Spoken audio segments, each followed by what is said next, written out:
The crystalline spires of the Zavarian palace rose like frozen lightning against the violet sky, their surfaces refracting the twin suns' light into a million dancing rainbows. Ambassador Xander Matthews stood in the shadow of these towers, his diplomatic immunity revoked, his hands bound with energy restraints that hummed with alien technology. The negotiations had failed spectacularly, and now he found himself a prisoner in the most beautiful cage in the galaxy.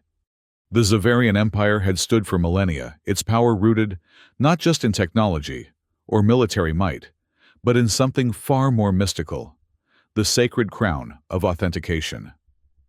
For 3 centuries, this artifact had rejected every potential heir to the throne, leaving Queen Valina to rule alone, aging gracefully, but without succession. The crown, carved from a single piece of star-touched crystal and inlaid with metals that existed nowhere else in the known universe, was said to glow only for the truly worthy. Xander had come to Zavari with Earth's finest diplomatic mission, seeking to establish trade routes and prevent the territorial disputes that threatened to spill into open war. But the Zavarian nobility, steeped in tradition and suspicious of outsiders, had seen his proposals as an insult to their ancient ways. The talks had collapsed when Xander refused to accept their demands for exclusive rights to Earth's rare mineral deposits. Now, as guards in gleaming armor escorted him through corridors lined with living murals that shifted and changed with the observer's emotions, Xander wondered if he would ever see his homeworld again. The palace itself seemed alive, its walls breathing with a subtle pulse, its floors warm beneath his feet despite being made of what appeared to be polished stone that sparkled with inner light. Queen Valina awaited him in the throne room, a space so vast that its domed ceiling disappeared into misty heights. She sat upon a throne that seemed to grow from the floor itself, her jade-colored skin luminous in the filtered light that streamed through stained crystal windows. Her people were humanoid, but distinctly alien, taller than humans with elongated limbs and faces that held an otherworldly beauty. Their eyes, large and expressive, could shift color with their emotions, and right now, Valina's were a deep purple that spoke of displeasure. Ambassador Matthews. She said, her voice carrying the musical quality common to her people. You have been found guilty of diplomatic misconduct and interference in our internal affairs. However, before we proceed with your sentence, there is a matter of protocol that must be addressed. Xander straightened, meeting her gaze despite his bonds. Your Majesty, I acted within the bounds of my authority. Earth's position was clear, and I conveyed it faithfully. Your faithfulness to Earth is not in question, said Counselor Malik, emerging from the shadows beside the throne. He was older than the Queen, his silver-streaked hair marking him as one of the ancient bloodlines, and his expression held barely concealed hostility. Your disrespect for our ways, however, cannot be overlooked. Queen Valina raised a hand, silencing him. The law is clear. Any being present during the sacred trials must be tested by the crown, regardless of their species or station. It is a formality, nothing more. The crown has rejected our greatest nobles, our wisest scholars, our most worthy candidates for 300 years. It will undoubtedly reject you as well. The crown rested on a pedestal before the throne, and Xander felt drawn to look at it despite himself. It was smaller than he had expected, delicate almost, yet it seemed to pulse with an inner energy that made the air around it shimmer. The crystal was clear as water, but seemed to contain moving lights, like captured aurora. Approach, the Queen commanded. Guards unlocked his restraints, and Xander felt blood flow return to his hands with a painful rush. He walked forward, his footsteps echoing in the vast space, aware that hundreds of courtiers watched from the galleries above. The crown seemed to grow brighter as he approached, though he told himself it was merely his imagination. Counselor Thalia, a younger noble with kind eyes and progressive views, stood beside the pedestal. She had spoken in favor of Earth during the negotiations, though her voice had been drowned out by the traditionalists. Place your hands on the pedestal, she instructed softly. The crown will do the rest. Xander hesitated for only a moment before placing his palms on the warm crystal surface. The crown lifted of its own accord, floating upward on invisible currents of energy until it hovered above his head. The throne room fell absolutely silent. Then, without warning, the crown descended. The moment it touched his forehead, the world exploded into white-hot light. The crown blazed with an intensity that forced everyone in the throne room to shield their eyes. Energy coursed through the crystal, making it sing with harmonics that seemed to reach into every corner of the palace. The light was pure, brilliant, and utterly unprecedented. Gasps and cries echoed through the chamber as the light gradually faded, leaving the crown softly glowing on Xander's head. He stood there stunned, feeling a strange warmth spreading through his consciousness, as if something ancient and patient had suddenly awakened and recognized him. Queen Valina had risen from her throne, her eyes wide with shock, their color cycling rapidly through the spectrum, purple to gold to silver and back again. Counselor Malik's face had gone ashen, while murmurs of amazement and consternation rippled through the assembled court.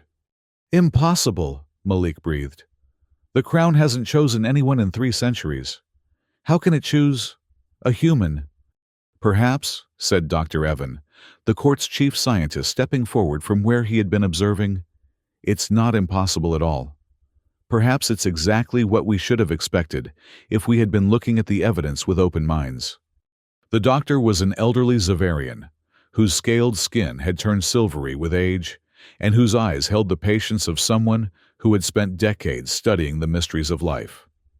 He had been documenting genetic lineages for years, mapping the bloodlines of the royal families, and searching for the genetic markers that might explain the crown's rejections. "Your Majesty," Dr. Evan continued approaching the throne with careful steps.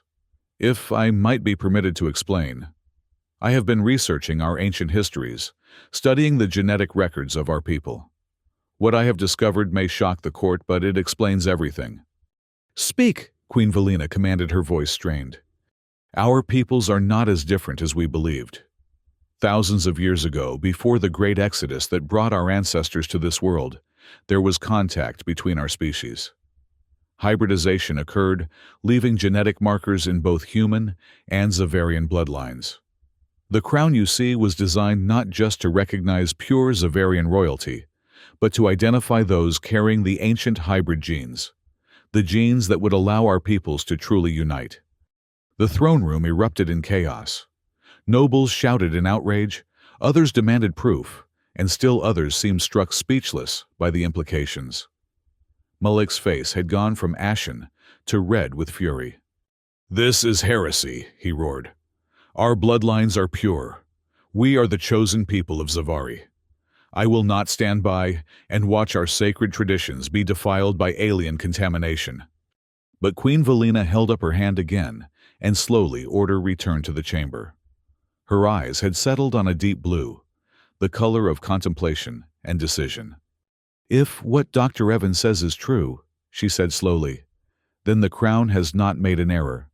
It has simply revealed a truth we were too proud to see." She looked at Xander, who still wore the crown, its gentle light, making his features seem both foreign and familiar. "We must investigate this further. Ambassador Matthews will be moved to the East Wing, as befits one whom the crown has chosen. He will be treated as a guest, not a prisoner." "Your Majesty," Malik protested, "surely you cannot be considering—" "I am considering everything," she replied firmly, "including the possibility that our unwillingness to change has blinded us to opportunities for growth and unity." Over the following days, Xander found himself in surreal circumstances. The East Wing of the palace was a series of interconnected towers, reserved for visiting dignitaries and important guests. His quarters were a suite of rooms that seemed to have been grown, rather than built, with walls that curved organically and windows that offered breathtaking views of the Zavarian landscape. The crown had been removed after the initial ceremony, but its effects lingered. Xander found that he could understand Zavarian speech more easily, and the palace's various technological interfaces responded to his presence in ways they never had before. It was as if some dormant part of his heritage had been awakened. Queen Valina visited him regularly, at first maintaining the formal distance expected of royalty, but gradually becoming more relaxed as their conversations deepened. She was not what he had expected. Beneath the regal demeanor was a sharp intelligence and a genuine concern for her people's future. "The crown has not chosen anyone in 300 years, she told him, during one of their evening conversations, as they walked through the palace's famous Eternal Garden. The garden was a marvel of Zavarian biotechnology, where flowers that existed nowhere else in the galaxy bloomed in impossible colors and shapes. The air was perfumed with the scent of starflower blossoms, whose petals glowed softly in the perpetual twilight, maintained by atmospheric processors. 300 years of isolation, Xander replied, pausing beside a fountain that played not with water, but with liquid light. Perhaps it was waiting for the right moment, for someone to bridge the gap between our worlds. You speak as if you believe Dr. Evans' theory about our shared ancestry. Don't you? She was quiet for a long moment, her color-changing eyes reflecting the fountain's shifting hues.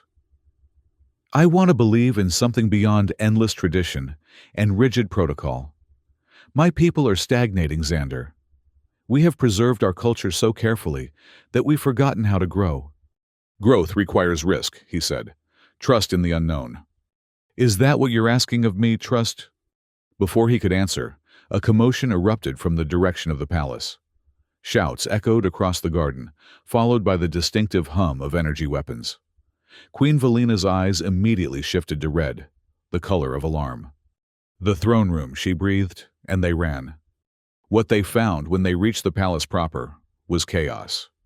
Malik's supporters, a coalition of conservative nobles, led by Councillor Zoran, had staged a coup. Guards, loyal to the old ways, had seized key positions throughout the palace, and Malik himself now stood in the throne room, the sacred crown in his hands. Valina, he called when he saw them. You have betrayed everything our people hold sacred. By allowing this contamination to influence our most sacred artifact, you have proven yourself unfit to rule. Loyal guards surrounded the queen and Xander, but they were outnumbered. Captain Krav, the head of Valina's personal guard, appeared bloodied, but determined at her side. Your Majesty, he reported quickly. They control the main palace, but the tower guards remain loyal. If we can reach the northern spire, we can rally the faithful and— No, Malik interrupted. It ends here. Valina, you will abdicate and this human will be executed as a spy and saboteur. The natural order will be restored. Duh. The natural order. Dr. Evan stepped out from behind a pillar, his scientific equipment clutched in his hands. Malik, I have the genetic analysis complete. Would you like to know what it revealed? I care nothing for your false science. Then, you might be interested to know that your own bloodline carries the hybrid markers, as do many of the noble families. We are all more connected than we ever imagined. The revelation sent new shockwaves through the assembled nobles, but Malik's response was to raise his weapon. Lies and blasphemy, guards, arrest them all. What followed was a night of confusion and violence as the palace became a battleground between traditionalists and progressives. Xander found himself fighting alongside Zabarian nobles and guards the crown's influence, somehow allowing him to anticipate attacks and coordinate with allies in ways that should have been impossible for an outsider. Captain Krav proved himself a formidable ally, his tactical brilliance keeping them one step ahead of Malik's forces. Councillor Thalia rallied the progressive nobles, turning what could have been a slaughter into a genuine contest for the future of Zavari. The climax came at dawn when they fought their way back to the throne room. Malik stood before the throne, still holding the crown surrounded by his last loyal supporters. But the crown in his hands was dim, lifeless, its power withdrawn. You see, Thalia called out to the assembled nobles. Even now it rejects those who would use it for personal ambition, rather than the good of all people. It is just a trinket, Malik snarled. A pretty symbol. I need no crown to rule. But rule what? Queen Valina stepped forward, Xander at her side. A people divided, A civilization that turns its back on growth and change. Is that the legacy you want? The battle-weary nobles looked between their factions, and slowly, understanding began to dawn. The crown might have chosen a human, but that human stood beside their queen, not against her. He had fought for Zavari, bled for its people, shown loyalty to its crown. Malik, seeing his support crumbling, made a last, desperate gambit. He lunged for Xander with his weapon raised, but the crown in his other hand seemed to turn against him. Energy coursed through it, and he cried out as it burned his fingers. The crown flew from his grasp, floating through the air, to settle gently on Xander's head once more. The moment it touched him, the crown blazed with light again, but this time it was different. The light seemed to extend outward, touching everyone in the throne room. For a brief moment, human and Zavarian minds touched, and there was understanding. Not just of words or intentions, but of hopes, dreams, fears, and the deep longing for connection that transcended species. When the light faded, something had fundamentally changed. Malik knelt on the floor, his support vanished, his ambitions shattered. Zoran and his traditionalist allies looked shaken, many of them staring at their own hands as if seeing them for the first time. "I felt it," whispered one of the conservative nobles. "The connection. We truly are related." Over the following weeks, Malik was stripped of his titles and exiled, while Zoran accepted a reduced role in a reformed council that would include both Zavarian nobles and Earth representatives. Dr. Evans' research was published throughout the empire, sparking a renaissance of interest in both archaeology and genetics. Standing before the full council, Queen Valina and Xander announced their intention to establish the first hybrid colony, a place where humans and Zavarians could live together, learn from each other, and build something new. "This is not the end of our traditions," Valina addressed the council, the crown glowing softly on Xander's head beside her. "This is their evolution. We honor our past by ensuring our future." "The crown chose not just me," Xander added, "but all of us. It chose the possibility of unity over the certainty of division." Months later, in the same eternal garden, where they had walked as hesitant allies, Xander and Valina stood as partners in every sense of the word. The starflowers around them seemed brighter somehow, their bioluminescent petals responding to the harmony between the two figures. The sacred crown rested on a new pedestal between them, no longer the exclusive symbol of Zavarian royalty, but a bridge between worlds. Children, some human, some Zavarian, some showing characteristics of both, played among the glowing flowers, while their parents from two worlds worked together to tend the garden. "Do you ever regret it?" Valina asked, her eyes the warm gold of contentment. "Leaving your diplomatic life behind?" Xander smiled, watching a small Zavarian child teach a human girl how to make the starflowers respond to touch. "I was always a diplomat. Now I'm just diplomacying on a bigger scale." She laughed, the sound like crystal bells in the artificial breeze. "Is diplomacying even a word? If it's not, we'll make it one. That's the beauty of building something new. We get to decide the rules." Above them, the crystal spires of the palace caught the light of the twin suns, sending rainbow cascades across the garden. Ships from Earth and other human colonies now docked regularly. At the spaceport, their crews welcomed, not as strangers, but as family rediscovered. The crown had waited 300 years for someone worthy. In the end, it hadn't chosen based on bloodline or species, but on the capacity to see beyond differences and imagine a better future. It had chosen hope over tradition, unity over isolation, love over fear. And in the glowing petals of alien flowers and the laughter of hybrid children, that choice was bearing fruit in ways that even the ancient crown's creators could never have imagined. The age of separation was ending. The age of connection had begun. Dr. Evan, now elevated to Chief of Interspecies Research, often said in his lectures that the crown hadn't chosen Xander at all. It had chosen the moment, the perfect convergence of need, courage, and possibility that would allow two civilizations to become something greater together. Whether he was right or not, few who witnessed the transformation could argue with the results. Trade flowed freely between Earth and Zavari, bringing prosperity to both. Scientific collaboration led to breakthroughs that benefited all sentient species in the galaxy. Most importantly, prejudice and fear began to give way to curiosity and friendship. The sacred crown still glowed, still tested potential leaders. But now, it did so in a spirit of inclusion rather than exclusion. And sometimes, late at night in the eternal garden, when the starflowers were at their brightest and the twin moons hung low in the violet sky, observers claimed they could see the crown's light extending beyond the palace, beyond the planet, reaching out to touch other worlds and other hearts ready for unity. The barrier between human and Zavarian had not been broken. It had been revealed to be an illusion all along. What remained was the truth.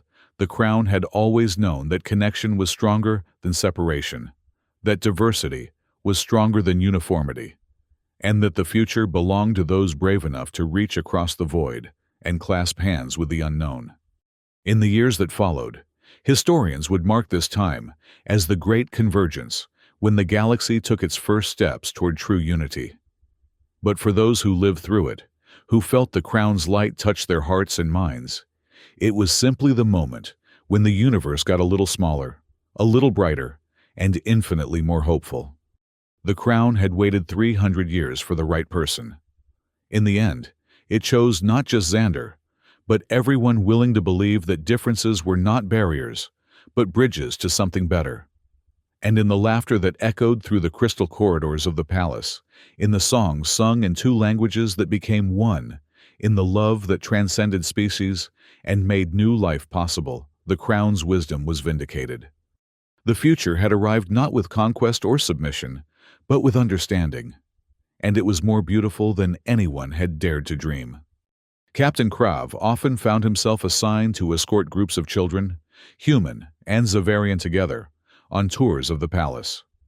His gruff military exterior softened whenever he watched them marvel at the living murals or laugh at the antics of the crystal sprites that nested in the rafters. "Tell us about the night of the coup," they would demand, and Krav would invariably reply, "That wasn't the important night. The important night was when the crown first chose Ambassador Xander.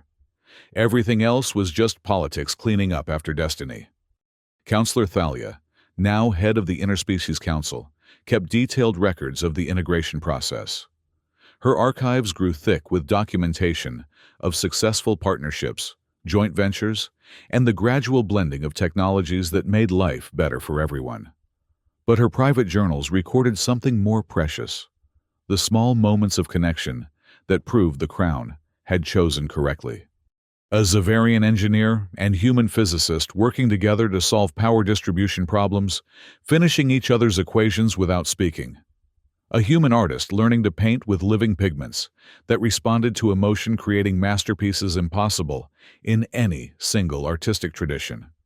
Couples like Valina and Xander raising children who saw nothing strange in having parents from different species, who grew up thinking it was perfectly normal for a crown to glow when it found someone worthy. The sacred crown itself seemed to have evolved.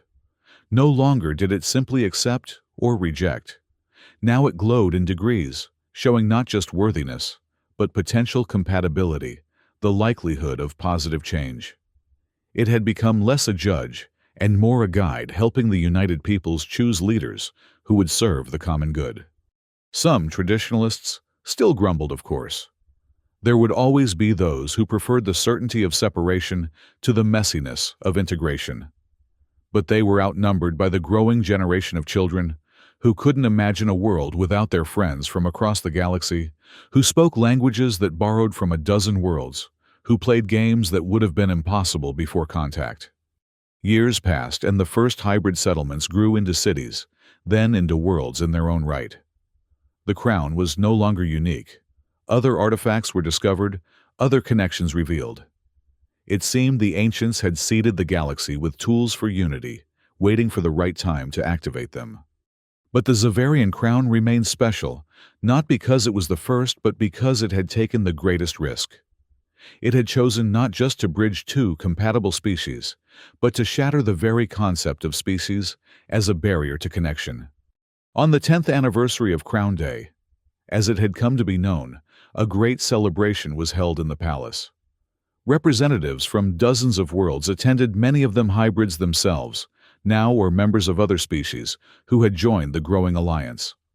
Xander, his hair showing silver at the temples, stood with Valina before the assembled crowds. The crown rested not on his head, but on a new pedestal, designed to hold multiple artifacts, crown scepter, and other symbols of unity from various worlds. 10 years ago, he said, his voice carrying clearly through the great hall. "I came here as an ambassador with a simple mission to negotiate trade agreements and prevent conflict. I never imagined I would leave as part of a family I didn't know I had." The crown didn't just choose one man that day. Valina added, her voice harmonizing with his, in the way they had perfected over the years. It chose all of us. It chose the future over the past, hope over fear, love over tradition. The crowd erupted in cheers, a sound that would have been impossible to hear in the old throne room, where only Zavarians had been permitted. Now the hall rang with voices from across the galaxy, united in celebration of what had been achieved. But perhaps the most significant moment came later, during the quiet ceremony reserved for family and close friends. A young girl, half human, half Zavarian, with silver hair and eyes that shift color with her emotions, approached the pedestal where the crown glowed. "Can I?" she asked, reaching toward it. Carefully, Valina cautioned, but she was smiling. The child's small hands touched the crown, and it pulsed with gentle light. Not the blazing beacon it had created for Xander, but a soft, steady glow that spoke of approval, of recognition, of welcome. "It feels warm," Arya said wonderingly. "Like it's happy." "Maybe it is," Xander replied, lifting her up so she could see better. "Maybe it's happy because it doesn't have to wait so long anymore to find worthy people. Maybe it's happy because there are so many worthy people to choose from now." In the eternal garden that night, as two moons rose over alien flowers, tended by children of a dozen worlds, the crown pulsed gently in the darkness. Its work was far from over. There would always be new species to welcome, new connections to forge, new barriers to overcome. But it pulsed with satisfaction too. 300 years of waiting had led to this, a galaxy where a crown could glow for anyone worthy of its trust, where children played among starflowers without caring about the color of their friend's skin or the shape of their eyes, where love was measured not by species compatibility, but by depth of feeling. The crown had chosen correctly, not just once, but in setting in motion a cascade of choices that continued to ripple outward, transforming the galaxy one connection at a time.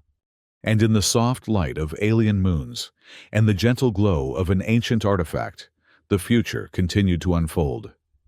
Beautiful, complex, and infinitely more hopeful than anyone had dared to dream when a human ambassador first stood before an alien throne and let a crown judge his worth.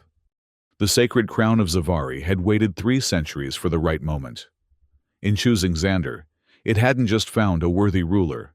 It had found the beginning of a new age. An age where crowns could glow for anyone, where love could bridge any divide, and where the future belonged to those brave enough to believe in unity over separation. And that perhaps was the crown's greatest wisdom of all.